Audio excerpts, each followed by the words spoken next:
All right, today we're going to dig into a really fascinating mechanical puzzle. It's about a tiny, basically invisible error that can cost factories a ton of time and, honestly, drive people completely bonkers. Let's get right into it. So it all starts with this. You look at it, and to anyone who knows what they're doing, it looks perfect. A-OK. Everything seems to be exactly where it's supposed to be.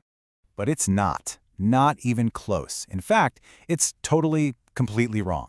And this one little mistake is about to set off a chain reaction of problems that just seems to defy all logic. I mean, just take a look at this. Everything appears normal. The thread is following its path. It goes through the tension assembly. The knob is set. You think you're all ready to go. There are zero visual clues that anything is wrong here. And yet, the second you start sewing, you get this, a complete and utter mess. The stitch is so unbalanced, the top thread is literally being pulled all the way through to the other side of the fabric. It's a total failure. So the big question is, what is going on? Well, all the symptoms, all the evidence points to just one single culprit. There's no upper tension. Any experienced operator would see this and immediately think, oh, okay, the tension is way too loose. I just need to tighten it up. And this is where what we're going to call the frustration loop kicks in. The operator sees the bad stitch, they assume it's a tension problem, so they tighten the knob. But nothing happens. The stitch looks exactly the same. So what do? They tighten it more. And still, nothing. It's just this maddening, frustrating cycle. And this really is the heart of the problem. People are trying to solve an issue that isn't actually there. They're adjusting a tension system that isn't the part that's failing. They're basically chasing a ghost in the machine. Now, in a factory, the fallout from this is very, very real. Production grinds to a halt. The operator is convinced the machine is broken, so they report a fault.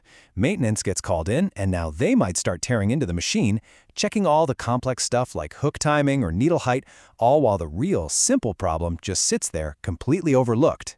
So here it is, the big secret. Visually, it looks for all the world like the thread is running through the tension assembly. But in reality, it isn't engaged with the tension discs at all. It's just kind of resting on the outside. And this is the invisible error. Look really closely at the image. You can see the thread isn't seated between those two metal tension discs. It's actually just floating on the outer edge, bypassing the entire mechanism that's supposed to be controlling it. Let's just quickly break down the mechanics. Tension isn't magic. It's just friction. It's created when the thread is seated between these two discs, which squeeze it with a controlled amount of pressure. And that's all the knob does. It controls how hard they squeeze. So what happens if the thread isn't between the discs? The actual tension being applied to it is zero, a big fat zero. It does not matter if you turn that adjustment knob to 1 or all the way to 9, you're adjusting a system that isn't even touching the thread.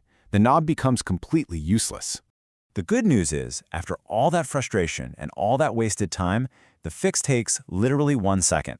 You lift the presser foot, and that's the key, because that physically opens the discs. Then you reseat the thread and give it a little tug to make sure it pops firmly between them. And then you confirm by pulling the thread. If you feel that resistance, you've done it. Problem solved. And this really brings us to the most important lesson in all of this. Threading a machine isn't just a visual thing. It's mechanical.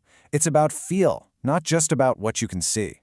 So let's just recap the key takeaways here. Number 1, you have to verify the thread is captured inside the discs, not just sitting on the outside.